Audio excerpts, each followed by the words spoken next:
Hello everyone, मैं रीशान अंसारी। स्वागत है आपका हमारे यूट्यूब चैनल में। और आज के इस लेक्चर में हम higher order differential equations cover करेंगे। कंप्लीट चैप्टर इस लेक्चर में हमें कवर करना है और जिसमें हमें पढ़ना है linear differential equation with constant coefficient. आज का हमारा टॉपिक रहेगा linear differential equation with constant coefficient. ये किस तरह की डिफरेंशियल इक्वेशन इस टॉपिक में हम कवर करेंगे वो देख लेते हैं। हायर ऑर्डर डिफरेंशियल इक्वेशन, जैसे कि नाम है चैप्टर का higher order differential equation, it means इस कंप्लीट चैप्टर में जितनी भी डिफरेंशियल इक्वेशन पढ़ेंगे उनके ऑर्डर पे कोई भी रिस्ट्रिक्शन नहीं होगा। Higher order differential equation, order पे कोई भी रोक टोक नहीं है, जितना भी ऑर्डर चाहें उतना डिफरेंशियल इक्वेशन का आपको मिल सकता है। एक रिस्ट्रिक्शन है बीच में, linear differential equation with constant coefficient.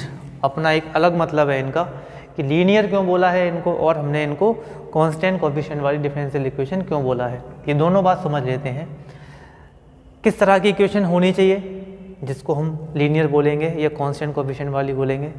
तो are differential equation of the form n derivative plus a1 n-1 time derivative of y।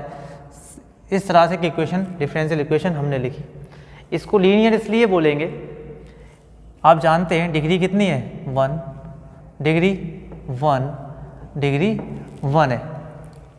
कोई y इसकी मल्टीप्लाई में नहीं है जो इसकी लीनियरिटी को ख़त्म करेगा। तो ये डिफरेंशियल इक्वेशन पूरी तरह से कैसी बनेगी, लीनियर डिफरेंशियल इक्वेशन बनेगी, क्योंकि सबकी डिग्री कितनी है 1 है। दूसरी बात कांस्टेंट कोफिशिएंट, यहाँ पे कोई x भी तो हो सकता था, a1 a2 ये जो लगे हुए हैं an, ये कोई x के फंक्शन भी हो सकते हैं और आगे पढ़ने को मिलेंगे आपको। तो where a1 a2 are constant and this is this x, यहाँ पर x का कोई भी फंक्शन हो सकता है, कल को यहाँ पे कोई कांस्टेंट भी आ सकता है। मेनली आपको यहाँ पर sin x cos x e की पावर x कोई एल्जेब्रिक फंक्शन आपको यहाँ पे दिखाई दे सकते हैं, उनकी बाद में बात कर लेंगे। तो इस तरह की डिफरेंशियल इक्वेशन को हम बोलते हैं linear differential equation with constant coefficient. आपने लीनियर क्यों बोला, देखिए हायर ऑर्डर इसलिए क्योंकि यहाँ पे n ऑर्डर है n-1। यहाँ पे इस डिफरेंशियल इक्वेशन का ऑर्डर कितना है, n बनेगा सबसे ज़्यादा। जिस ऑर्डर का डेरिवेटिव होता है वो पूरी डिफरेंशियल इक्वेशन का ऑर्डर बन जाता है। तो n ऑर्डर की डिफरेंशियल इक्वेशन आपके पास लिखी भी है। ऑर्डर पे कोई भी रिस्ट्रिक्शन आपके पास नहीं होगा, चाहे 3 ऑर्डर की पढ़ें आप 2 ऑर्डर की पढ़ें, किसी भी ऑर्डर की डिफरेंशियल इक्वेशन आप यहाँ पे पढ़ सकते हैं। बट लीनियर होनी चाहिए, मस्ट बी लीनियर, और जो कोफिशिएंट है मल्टीप्लाई में डेरिवेटिव के all are must be constant. Okay, तो ऐसी डिफरेंशियल इक्वेशन को हम 2 पार्ट्स में सॉल्व करते हैं।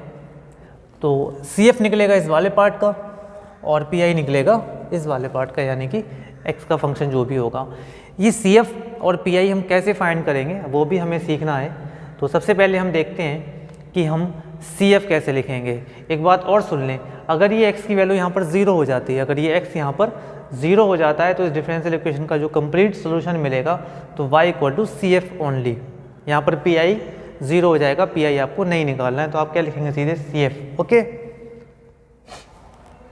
तो अब हम सबसे पहले सीखेंगे कि इस डिफरेंशियल इक्वेशन का CF कैसे करके लिखा जाता है। CF लिखने के ऑर्डर में सबसे पहले आपको इस डिफरेंशियल इक्वेशन को एक ऑक्सिलरी इक्वेशन में चेंज करना पड़ेगा।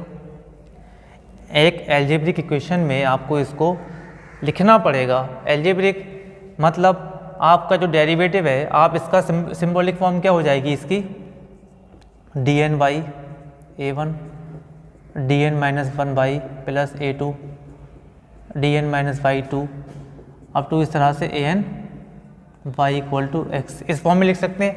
तो जहाँ आपको d दिखाई देगा वहाँ पर आप उसको d को किससे रिप्लेस कर देंगे, m से रिप्लेस कर देंगे। फिर सुने, डिफरेंशियल इक्वेशन में जो सिंबॉलिकल फॉर्म है d की फॉर्म में, उस d के प्लेस पर आप m रख देंगे तो आपको जो इक्वेशन मिलेगी उसको 0 के बराबर रखनी है। एक इक्वेशन आपको मिलेगी which is known as auxiliary equation of given differential equation. इस डिफरेंशियल इक्वेशन का इसको ऑक्सिलरी इक्वेशन बोलेंगे। अब जब ये डिफरेंशियल, ये जो लिखी भी है ये एल्जेब्रिक इक्वेशन है, और एल्जेब्रिक इक्वेशन है हाईएस्ट डिग्री कितनी है n, तो इसके n रूट्स मिलेंगे, m की आपको n वैल्यूज़ मिलेंगी। हमने उनको मान लिया, इनको सॉल्व करने के बाद में जो रूट्स मिले m1 और m2, mn, n रूट्स आपको मिले। अब ये जो CF लिखा जाएगा डिफरेंशियल इक्वेशन का, वो लिखा जाएगा according to nature of roots.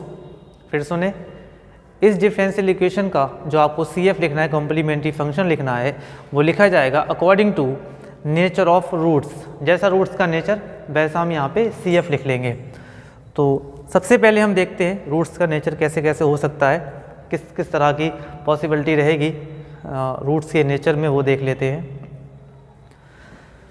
तो फर्स्ट ऑर्डर में है roots are real and distinct. अगर डिफरेंशियल इक्वेशन के रूट्स रियल हों और डिस्टिंक्ट हों, मतलब अगर आपको रूट्स मिले m1, m2, m3, m4 इस तरह से, और सारे के सारे एक अनइक्वल है, मतलब एक दूसरे से अलग अलग हैं, कोई से दो रूट सेम नहीं हैं, तो डिफरेंशियल इक्वेशन का CF कैसे लिखेंगे वो देख लीजिए।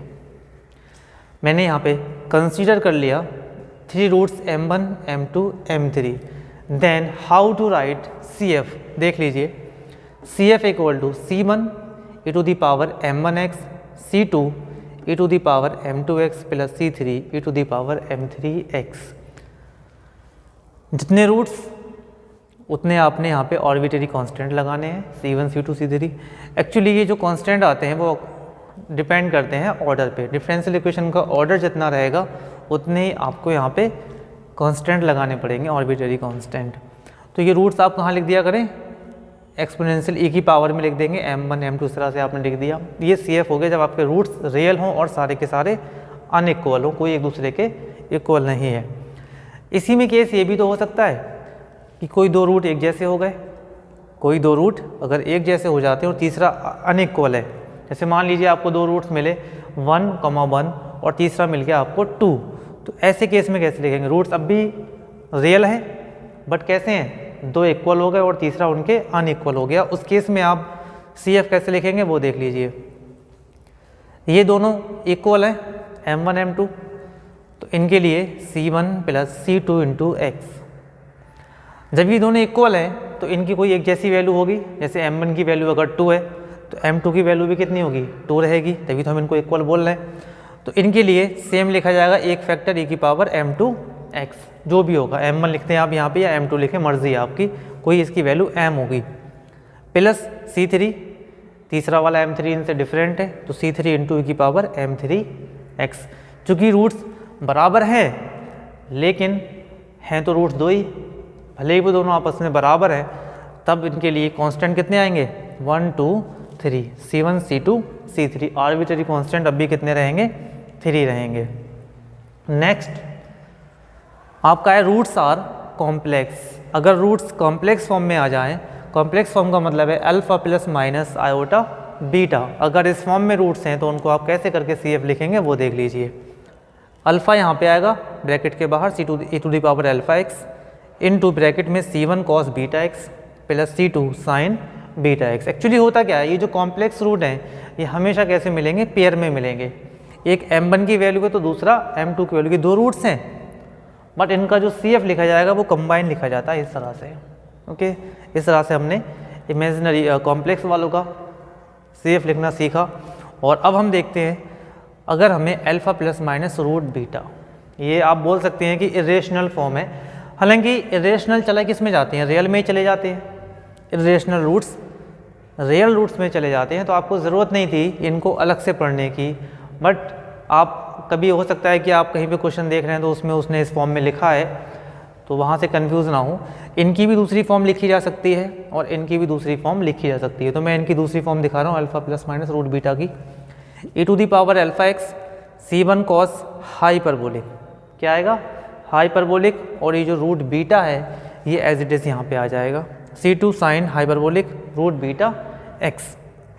इस तरह से आप इनका CF लिखेंगे। तो फर्स्ट ऑफ ऑल मैंने आपको बताया था, आप चेक कर सकते हैं मल्टीप्लाई में कौन है कांस्टेंट कोफिशिएंट है। और फिलहाल तो सेकंड ऑर्डर की डिफरेंशियल इक्वेशन है।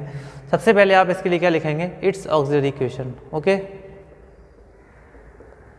ऑक्सिलरी इक्वेशन क्या बनेगी, मैंने वो जहाँ जहाँ डी होगा वहाँ पे आप m से बदल देंगे उसको, m² - 7m - 44 = 0। और इसके रूट्स मिलेंगे हमें 11 4 जा तो 11m और plus 4m minus 44 equal to 0। तो m minus 11 plus 4m minus 11 okay equal to 0। तो हमें रूट्स मिले m plus 4 m minus 11 equal to 0, m equal to minus 4 and 11। m की हमें दो वैल्यूज़ मिली, m equal to minus 4 and m equal to 11। आप यहाँ देख सकते हैं जो रूट्स का नेचर है वो रियल रूट्स है।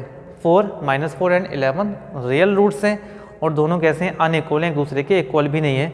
तो CF कैसे लिखा जाएगा, C1 e to the power ये m1 के प्लेस पर और ये वाला m2 के प्लेस पर, ये m1 बनेगा और ये वाला m2 बनेगा, e की power minus 4x plus C2 e की पावर m2 यानी कि 11x। This is your CF। बहुत ही आसान है, CF को लिखना बहुत ही आसान होता है, आप परेशान ना हो, बस आपको रूट्स आने चाहिए। यहाँ पर क्यूबिक इक्वेशन दे सकते हैं, 4 पावर का इक्वेशन मिल सकता है आपको, तो थोड़ी सी मेहनत करनी पड़ सकती है कभी कभी, अगर वो 4 रूट्स दे देगा, 4 पावर का दे देगा या फिर 3 पावर का दे देगा। ओके, तो अब हम चलते हैं, कोई और देख लेते हैं CF का एक आध क्वेश्चन। सपोज लिखा हुआ है, अनदर क्वेश्चन है हमारे पास CF का, इमेजिनरी रूट्स निकाल लेते हैं। D square y d x square plus 4y equal to 0। एक क्वेश्चन ये वाला है, इसका CF निकालते हैं। तो पहले ऑक्सिलरी इक्वेशन लिखेंगे। ऑक्सिलरी इक्वेशन क्या मिलेगी, m square plus 4 equal to 0। It can be written as m square minus 2 iota square equal to 0। तो m minus 2 iota, m plus 2 iota equal to 0, m equal to plus minus 2 iota. यहाँ से मिलेगा plus का 2 iota, यहाँ से मिलेगा minus का 2 iota. तो हम लिख सकते हैं m equal to plus minus 2 iota. इसको क्या लिख देंगे, 0 प्लस माइनस आयोटा इंटू 2। आप इसको किस रूप में देखेंगे, alpha plus minus iota beta. CF कैसे लिखेंगे, e to the power alpha, alpha की जगह पे कौन है 0, 0x in bracket C1 cos beta, beta के प्लेस पे 2, 2x, C2 sine beta that is 2x। This is your CF। Complex form में CF को इस तरह से लिखा जाएगा। ओके, ये आपने CF लिखना सीखा। और अब हम चलते हैं PI की तरफ अप्रोच करेंगे। How to find PI, how to find PI that is particular integral. कैसे फाइंड करना है आपको डिफरेंशियल इक्वेशन में, वो देख लेते हैं। फर्स्ट केस है हमारा, फर्स्ट केस अगर आपको PI निकालना हो, यहाँ पे जो x लिखा हुआ था इधर डिफरेंशियल इक्वेशन सिंबॉलिक फॉर्म में, और यहाँ पे जो x था आपका, अगर वही x, ये जो x है, अगर ये क्या हो e की पावर ax, वो x आपका e to the power ax, कोई x का फंक्शन होना था और e की पावर ax की फॉर्म में अगर आ जाता है, तो आपका ये जो दे रखा है dn, जो भी फंक्शन दे रखे हैं d में, उसमें आपको करना क्या है, e की पावर ax जो दे रखा है, आपको e to the power ax ऐसे लिखना है, और जहाँ जहाँ पे d है उसको रिप्लेस कर देना है a से। मतलब ये किसका फंक्शन बन जाएगा, an माइनस 1, इस तरह से इसमें। तो जहाँ जहाँ d आपको दिखाई देगा वहाँ पे आप क्या रख देंगे, a रख देंगे।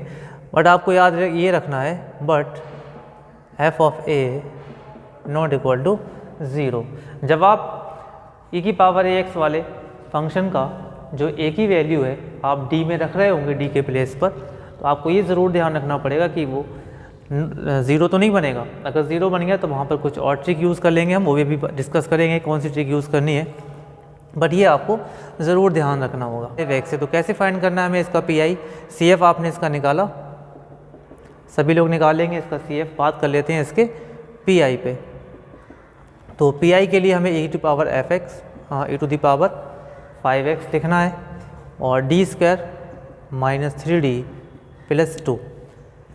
रूल कहता है कि जो 5 है ये आपको d की जगह पुट कर देना है, बट f ऑफ a, जब आप इसमें a रखेंगे तो ये जो पूरा एक्सप्रेशन है ये 0 नहीं बनना चाहिए, पूरा एक्सप्रेशन 0 नहीं बनना चाहिए। तो e to the power 5x as it is बना रहेगा, और आप इसमें रखेंगे 5, तो 5 square minus 3 into 5 + 2 big 8 to the power 5x upon 25 - 15 + 2। Zero नहीं बना, जो भी मिलेगा आपको, ओके, जो भी मिलेगा वो आपका पी हो गया। अगर ये ज़ीरो बन जाता तो हम यहाँ पे रुक जाते और ज़ीरो वाला केस साथ साथ डिस्कस कर लेते हैं। अगर ज़ीरो बन जाए तो आप कैसे करेंगे, एक अनदर क्वेश्चन ले लेते हैं इसी के साथ। और d³ + 1 × y = v की पावर -x डिफरेंशियल इक्वेशन है। आप इसका ऑक्सिलरी इक्वेशन लिखेंगे, उसके बाद में आप इससे CF लिखेंगे। CF आपने लिख लिया। बच्चों बात कर लेते हैं PI की, तो PI की लिखिए आप e⁻⁻x अपॉन d³ + 1। जैसे कि आपको बताया गया कि e⁻AX की फॉर्म में जो a की वैल्यू होगी विच इज़ -1, वो आप यहाँ पे पुट करेंगे। अगर आपने यहाँ पे पुट किया -1 की पावर 3 + 1 वी गेट 0। इसका मतलब ये वाला केस नहीं बन पाया, f(a) ≠ 0, 0 के बराबर नहीं होना चाहिए। यहाँ पे तो ये 0 बनने लगा। तो ऐसे केस में आप क्या करेंगे वो देख लीजिए। ये इंपॉर्टेंट केस है, आपको उसको ध्यान देना है कि e⁻⁻x को ऐसे लिखें। पहले आप इसका डिफरेंशिएशन करें, जो f(d) लिखा हुआ है सिम्बॉलिकली फॉर्म में, उसका आप एक बार डिफरेंशिएशन करेंगे तो 3d²। आपने एक बार डिफरेंशिएशन किया है तो x की एक पावर से ऊपर आपको मल्टीप्लाई कर देनी है। फिर सुने, अगर ये e⁻AX में जो a है, जब आप उसको d के प्लेस पर रखते हैं, और अगर ये आपका f(d) जो भी होगा सिम्बॉलिकली फॉर्म में नीचे जो फंक्शन दे रखा है, अगर वो 0 बन जाता है, डिनोमिनेटर 0 बन जाता है, तो आप उसको किस तरह से करेंगे वो देखिए। एक बार डिफरेंशिएशन करेंगे, 3d² हो गया। एक बार किया है तो आपको एक बार x की एक पावर से मल्टीप्लाई करनी पड़ेगी। उसके बाद में आपको अगेन ये a की वैल्यू -1 इसमें रखनी है, तो आपको क्या मिलेगा, अब तो नॉन ज़ीरो मिलेगा। तो ये आपका 3 × -1² वी गेट x × v की power -x upon 3। This is your PI। इस PI इफ़ अगर हमें ऐसा मिलता है sin AX और यहाँ पे अगर लिखा हुआ मिलता है cos AX अपॉन में फंक्शन ऑफ d², d जो भी है यहाँ पर आपको लिखा हुआ है अपॉन में, तो इस तरह की फॉर्म ध्यान रखें, sin AX / cos AX। sin AX या cos AX में से दोनों में से कुछ भी मिले तो हमें करना क्या है, देख लीजिए इसको सॉल्व कैसे करेंगे। यहाँ पर आप इसको लिख सकते हैं sin AX cos AX, दोनों ही केस में आपको एक ही काम करना है। ये जो a है ना यहाँ पर a, इसको आप रिप्लेस कर देंगे d² के प्लेस पर, -(a²) आपको यहाँ पे पुट कर देना, -(a²). ओके, देते हैं d² को -(a²) से बदलेंगे और -(a²) ≠ 0। ये 0 नहीं बनना चाहिए। अगर ये 0 बनेगा तो आप कुछ और रूल अप्लाई करेंगे। d² + 1, यहाँ पे x का कोएफिशिएंट कितना है 1, तो -1 का स्क्वायर मतलब -1 अगर आप यहाँ पे रख देंगे तो sin x -1 + 1 विच इज़ 0। ये 0 बन गया। 0 वाला केस में आप क्या करेंगे वो देख लीजिए, 0 वाले केस को कैसे डील करेंगे। ये 0 बन रहा है तो आप फिर से वही कॉन्सेप्ट, आप इसका एक बार डिफरेंशिएशन करेंगे और sin x डिफरेंशिएशन करने पे क्या मिला 2d। एक बार डिफरेंशिएशन किया तो आपको एक x की पावर मल्टीप्लाई करनी पड़ेगी। अगेन आप लगा के देखेंगे, बट यहाँ पे तो d है, लगाने की कोई ज़रूरत नहीं है। x/2 एज इट इज़ बना रहेगा, 1/d। ऐसे देखें मल्टीप्लाई में कितना है 1/d, किसके मल्टीप्लाई में sin x के। ओके, 1/d का मतलब होता है इंटीग्रेशन करना, और एक बार इंटीग्रेशन करेंगे तो मिलेगा -cos x, तो हमें इसका आंसर मिला x/2 और हमें यहाँ पे cos x। 0 वाला केस भी हमने डिस्कस किया। तो इस तरह से PI निकालेंगे ट्रिग्नोमेट्रिक फंक्शन sin AX या cos AX की फॉर्म में। अब हम PI निकालने जा रहे हैं कि इस तरह का फंक्शन हमें मिले कि एल्जेब्रिक फंक्शन हो x⁻m या x⁻n टाइप का, तो हम उसका PI कैसे फाइंड करेंगे वो देख लेते हैं। जैसे आपको मिले अगर x⁻m और जो भी फंक्शन ऑफ d आपको मिलेगा, तो आपने करना क्या है, ये जो फंक्शन ऑफ d है इसको 1 प्लस या 1 - f(d), इसको आप चेंज करेंगे, change into 1 plus function of d और माइनस फंक्शन ऑफ टी। इन दोनों में से किसी एक में ब्रेक करके आपको करना ये है 1 plus minus function of T minus 1 और माइनस 2, कोई पावर हो सकती है यहाँ पे। आप इसका बाइनोमियल एक्सपेंशन ओपन कर देंगे और यहाँ से आपको मिल जाएगा। क्वेश्चन से ज़्यादा क्लियर हो जाएगा। क्वेश्चन कर लेते हैं। क्वेश्चन है 2d square plus 5d plus 2 into y equal to 5 plus 2x। CF आप निकाल लेना। इसका बात कर लेते हैं PI की। तो PI 5 plus 2x upon 2d square plus 5d plus 2। इसको आप लिख सकते हैं 2 कॉमन निकालें। 2d की लोएस्ट पावर कहाँ हो सकती है? यहाँ पे d 0 पावर 0 हो सकती है। तो आप 2 को कॉमन निकालें तो आपको क्या मिलेगा 1 plus 2d square plus 5d upon में 2 और 5 प्लस 2x। आप इसको लिख सकते हैं 1 upon 2 as it is 1 plus 2d square 5d upon 2 power minus 1 और ये 5 प्लस 2x। आप देख सकते हैं 1 plus function of d, 1 plus function of d या minus function of d power कितनी -1। तो इसका बाइनोमियल एक्सपेंशन करेंगे तो कितना मिलेगा 1 upon 2 1 minus 2d square bracket 5d upon में 2। टर्म्स तो इसमें इन्फानाइट होंगी।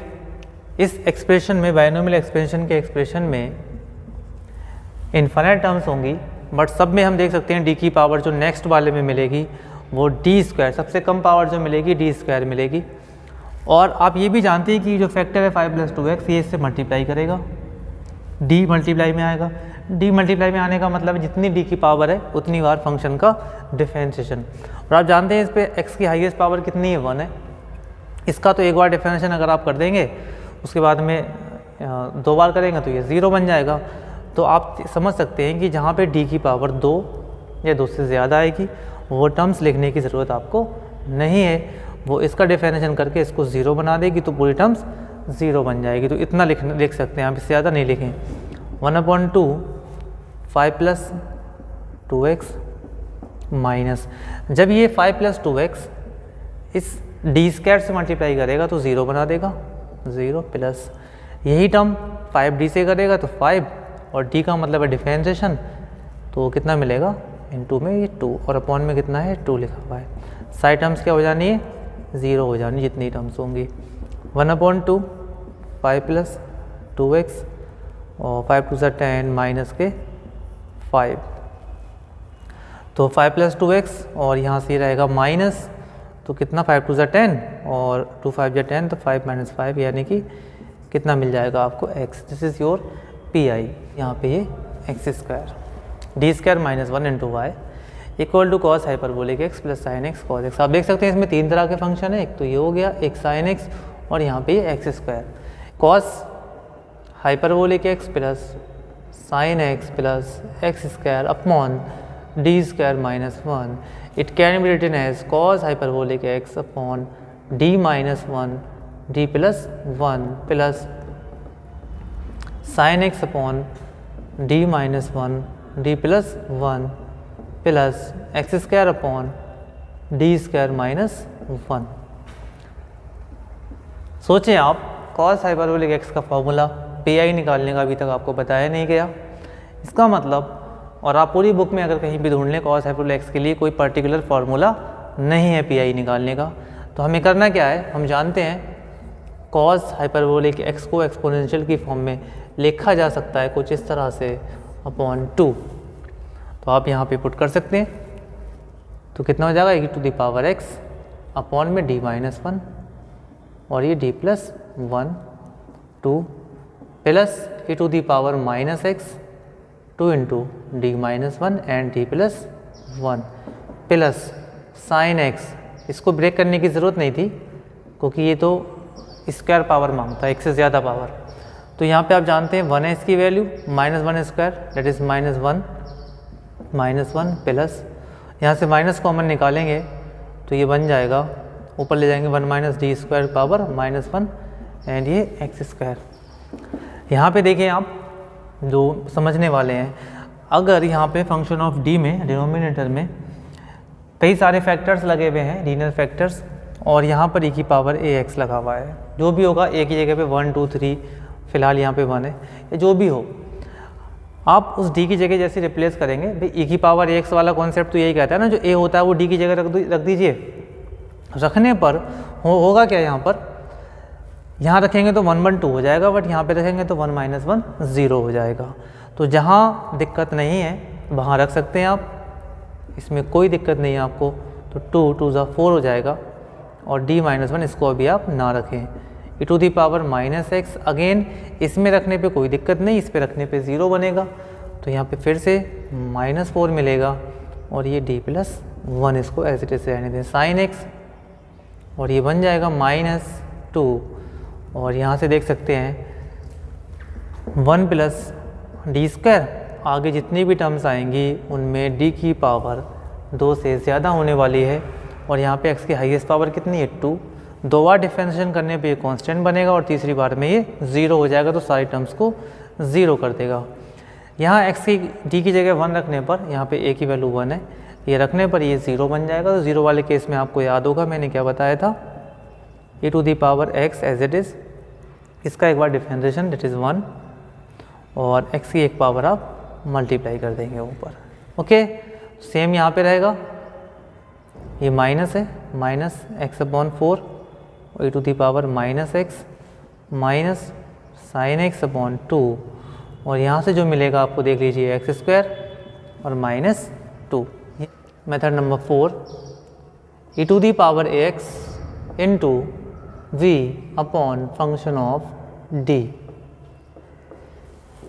वेयर करना क्या है आपको, e⁻ax को लेफ्ट में, यहाँ बचेगा v, और फंक्शन ऑफ d को रिप्लेस कर देंगे d + a से, d is replace by d + a।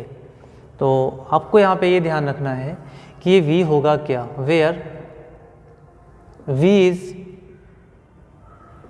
Any function of x, v is any function of x। कल को इस b की जगह 1 2 या कोई और नंबर भी हो सकता है, where v is any function of x। Question देख लेते हैं इस पर बेस्ड। अगर कल को यहाँ पे a की जगह -a हो गया, तो यहाँ पे क्या बदल जाएगा, f ऑफ d - a हो जाएगा। आप देख सकते हैं, अगर इसके पी की बात करें तो e⁻2x into sine 3x upon function of d में d² - 4d + 3 रहेगा।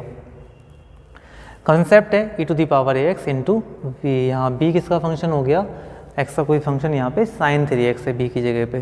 तो करना कैसे करके है, कंसेप्ट आपको ये बताया गया है कि e⁻2x को आप लेफ्ट में लिखें, फिर यहाँ पे sin 3x, और आपका ये जो फंक्शन ऑफ d है उसमें d के प्लेस पर आप क्या लिख देंगे, d+2 लिख देंगे, d+2² - 4 d+2 + 3। e⁻2x से आपको कोई भी मतलब नहीं है, अब sin 3x ओपन करें तो d² + 4 + 4d - 4d -8 + 3, तो हमें यहाँ से मिलेगा e⁻2x, और ये sin 3x अपॉन d² और 7 दैट इज़ -1। ओके, -1 मिला। मैंने फिर कहा e⁻2x का जो रोल था उसने यहाँ पे आपने उसको अप्लाई कर दिया। अब sin 3x में जो भी काम होना है, तो sin 3x से नीचे d² है, अप्लाई कर सकते हैं, sin 3x -9 - 1 we get e⁻2x and sin 3x upon -10, this is your p. इसका कुछ और जगह पे भी यूज़ कर सकते हैं। इस कॉन्सेप्ट का कैसे यूज़ कर सकते हैं देख लीजिए। कल को मान लीजिए हमारा क्वेश्चन है e⁻x upon d - 1, e⁻x upon d - 1, तो आप इसका पी ऐसे भी निकाल सकते हैं।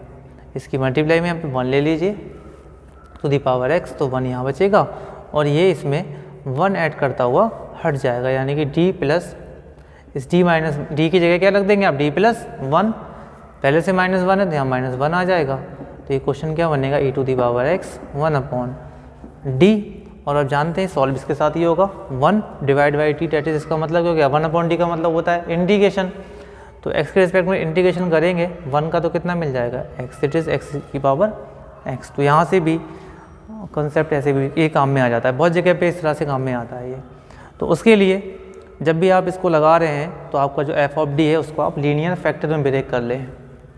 ये कॉन्सेप्ट लगाते टाइम आप इनको अच्छा रहेगा कि लीनियर फैक्टर में ब्रेक कर लें, वो ज़्यादा बेटर करता है काम यहाँ पे। तो CF आप निकालेंगे, बात कर लेते हैं PI की। तो PI कैसे निकलेगा, x into cos x upon d plus 1 का whole square, x into cos x. एक बात इस क्वेश्चन को करने से पहले समझ लेते हैं, कि पावर आयोटा एक्स अगर होता हमारे पास तो हम क्या लिखते हैं, cos x plus iota sine x. और इस एक्सप्रेशन में ये जो कॉस एक्स है वो रियल पार्ट है e की पावर आयोटा एक्स का, मतलब रियल पार्ट ऑफ e की पावर आयोटा एक्स की अगर मैं बात करूँ तो वो क्या बन जाएगा, कॉस एक्स बन जाएगा। इस वाले को क्या बोलते हैं, इमेजिनरी पार्ट बोलते हैं। अगर कोई नंबर लिखा हुआ है x प्लस आयोटा y की फॉर्म में तो ये पोर्शन रियल पार्ट और ये वाला इमेजिनरी पार्ट कहलाएगा। तो ये हैं किसके, e की पावर आयोटा एक्स के। तो कॉज एक्स की जगह आप क्या लिख सकते हैं, रियल पार्ट ऑफ e की पावर आयोटा एक्स। ऐसा ही कुछ कॉन्सेप्ट हम इस क्वेश्चन में यूज़ करने वाले हैं कि x इंटू कॉज एक्स का अगर PI आपको निकालना है, x कॉस एक्स का अगर आपको PI निकालना है तो आप क्या बोलेंगे उसकी जगह, वो देख लीजिए। Real part of x into e की power iota x upon d plus 1 का होल स्क्वायर। आप इसका PI निकालें तो इसकी जगह आप क्या लिख सकते हैं, real part of x into e की पावर आयोटा x। आप देख लीजिए, इसका अगर मैं रियल पार्ट निकालूंगा तो x इंटू कॉस एक्स ही आएगा और मुझे PI भी उसी का निकालना है। बट मुझे इस रूप में, इस फॉर्म में लिखने से फ़ायदा क्या होगा, मैंने जिसको इस फॉर्म में लिखा है तो कुछ फ़ायदा होने वाला है, वो देख लीजिए। ये जो कॉन्सेप्ट है ये आपका चला जाएगा टाइप 2 टाइप 4 में। ये किस में चला जाएगा, टाइप 4 में। तो आप इसको ऐसा करेंगे, real part of e to the power iota x को लेफ्ट में लिखेंगे तो ये x बचेगा, और अपॉन में d की जगह आपको बताया गया था टाइप 4 में कि जब आप e की पावर आयोटा एक्स को लेफ्ट में लेके जाते हैं तो ये आयोटा क्या होता है, a की वैल्यू क्या होती है, a इसमें ऐड हो जाता है, d प्लस i हो जाता है प्लस 1 और ये स्क्वायर रहेगा ऐसे। ये कॉन्सेप्ट यहाँ पे आपको यूज़ करना है। तो real part okay of e to the power iota x, x यहाँ से क्या मिलेगा आपको, और d प्लस 1 प्लस i हो गया। और आप यहाँ से इसको अगर ओपन कर देंगे तो d स्क्वायर 1 प्लस i का स्क्वायर मिलेगा। तो बेहतर रहेगा कि आप इसको 1 प्लस i को कॉमन निकालें, 1 प्लस आयोटा कॉमन निकालें तो स्क्वायर हो जाएगा, और क्या बचेगा 1 plus d upon 1 plus iota. Okay, और ये स्क्वायर हो जाएगा। तो real part of e to the power iota x, इसको 1 प्लस आयोटा स्क्वायर को आप ओपन कर देंगे तो 1 माइनस 1 प्लस 2 आयोटा, तो यहाँ से हट जाएगा। और ये जो 1 प्लस आयोटा है इसकी वैल्यू क्या मिलेगी आपको, इसकी वैल्यू निकालने की ज़रूरत नहीं है आपको, ये 1 प्लस 2 आयोटा ऐसे ही रहने दें, और ये ऊपर x रहेगा, इसको ऊपर ले जाएं तो 1 plus D upon 1 plus iota की पावर -2 और ये x रहेगा। आप इसको ओपन कर दें बाइनोमियल एक्सपेंशन इसका, तो real part of e to the power iota x 1/2 iota, expansion open करेंगे तो 1 minus 2 d upon 1 plus iota रहेगा ऐसे ही। और अगली पावर की ज़रूरत नहीं है आपको कि ये सिंगल पावर है, ये 0 बना देगा इसको, तो आपको यहीं पे इसको छोड़ देना है, और ये आपका x।